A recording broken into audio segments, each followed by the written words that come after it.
welcome to another edition of Real Estate Investor Talk. My name is Neale Petersen, founder of REIM Media and publishers of Real Estate Investor magazine. In this month's edition of Real Estate Investor, this is the October edition, we have got George Ross, who is our Master Investor of the Month. For those of you that don't know, George Ross is the right-hand man of Donald Trump, and you've probably seen him in the series Celebrity Apprentice and the Apprentice series. Now, any decision that Donald Trump makes, he goes to George Ross to help him and advise him on any particular investment.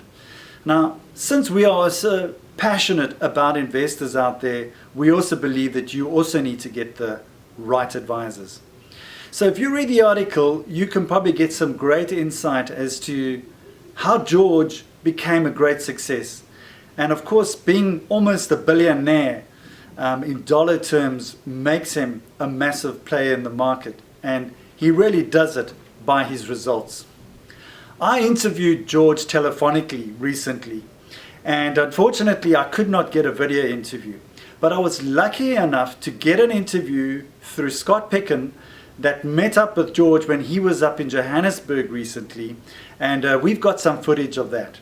So let's have a look at the interview that Scott had with George. Well, I don't know. I was the #1 advisor for 40 years. I've been, he may have other people that do more or what have you, but I've certainly been up there in the top echelon. Oh, fantastic. Well, I was very privileged to share a game of golf with you on Thursday. No, if you saw my golf, you were not privileged. But no, you gave me some fantastic insights while we were on the golf cart, and I really wanted to share that with our investors. And one of the things that you said to me that I think is so important is the importance of partners. In terms of when you're actually dealing with people, you mentioned this morning in terms of when you're investing internationally, Donald Trump always deals with a local partner. How important are partners when you're doing real estate deals? They're very important. Because that's if they're not the same as you. If they're the same as you, they are of very little value. If on the other hand they have something to offer that you don't have, and necessarily it's not necessarily money, but some insight or things, that they're good. So now you have two people or two groups that can add more and always worth more than one, because the tendency is that any one person looks at it their view and they don't see the other viewpoint. If you have somebody that comes up with a different viewpoint, at least you have something to listen to. That's why Donald listens to me. I have a different viewpoint. I'm not involved with it. I'm not a part of his deals at this point. I can give him an unvarnished opinion and say this is what I think, and he knows I'm not just a yes man. He can take it or not, but it's important to have somebody like to have a coach or somebody that you can go to that will look at what you're doing in an impartial manner. But if that's your partner, fine. But with regards to international investment, you said this morning that it's vital to have someone on the ground, otherwise you're pretty much destined for failure. You're not. If you're investing internationally. I didn't say pretty much, I said destined. Destined for failure. But you can't. The economies are different, the customs are different, the people are different, and you can't possibly understand what's going on in a different culture if you're not there on a regular basis. The ones that are there on a regular basis, if you trust them and you partner with them, you're going to be all right. For us sitting here in South Africa, we all know about the American economy, we know about the banking crisis, the debt in the American economy. How sustainable is the American property recovery in terms of where it's going with regards to the banks and everything else that's happening in America? It's getting much better and will only improve. The banks are sitting on a pile of money, and now they're going to have to figure out where they're going to put it. And once the banks decide they're going to go back into making loans, which is what their business was, then everything is going to be fine. And it has improved. The economy is, and again, perception becomes the reality.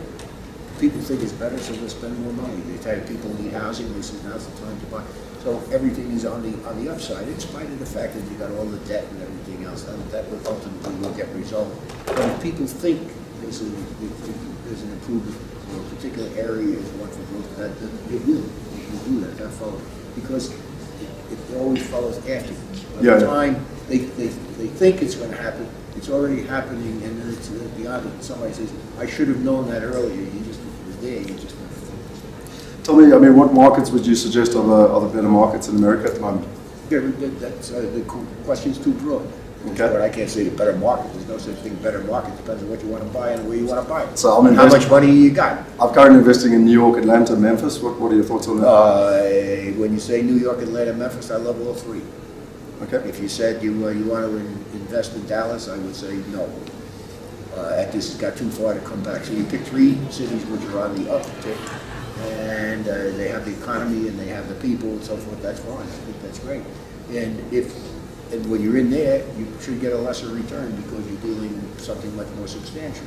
If you want to go basically to Albuquerque or somewhere else out there where they have severe, you want to go to Las Vegas, it's got big problems. So at that point, you've got to get a better return, and I would say, well, it's up to you. If you've got the stomach for it, go do it. Lastly, George, we've got a challenge in our country. Our rand has lost 21% since the 1st of January. What are your thoughts for investors with regards to investing, locally, and the fact that their wealth is being eroded so quickly, in terms of what's happening with our rand fluctuations? Yeah, but the economy, as far as dollars are concerned, it's always going to change. And it changed drastically. Yes, it'll settle out. But now you should be attracting many foreign dollars because the rand is way down. So now the dollar goes further. If the dollar goes further at that point, and you got a good economy that's on its way up, that looks like it's way up, and people that are certainly improving their stature, improving the economy, that's the time investors would go in. And the one, because everybody thinks that's the time to get out. So the smart ones and the intelligent ones that take the risk say, that's where I want to be because it's happening. It'll level out.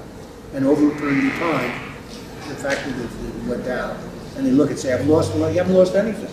But until if you had rand, at this point you say, I want to convert them into dollars, and you want to do it now when the rand is at a low, that's up to you. But other than that, it's mental. And as long as you say, fine, what if you need any more to live? Is that what? No. The costs will achieve itself. So if you want a particular product and it costs you 1,000 rand, and now the rand has gone down, so maybe it costs you 1,200 or 1,400. So what? So it all comes back to the investment at the end of the day. Absolutely. George, it's been wonderful. Thank you so much for your time, and I love learning from people who've got so much experience. So thank you very much. Cheers. My pleasure. Cheers. This month we are running a very special promotion. You can win iPad minis, and the way to do that is just to click below on our Digimag on our website. All you have to do is just submit your email and password. Once you've done that, you are then onto our system and you could be in line to win an iPad mini, which means that you can also access Real Estate Investor magazine on your iPad, Android device.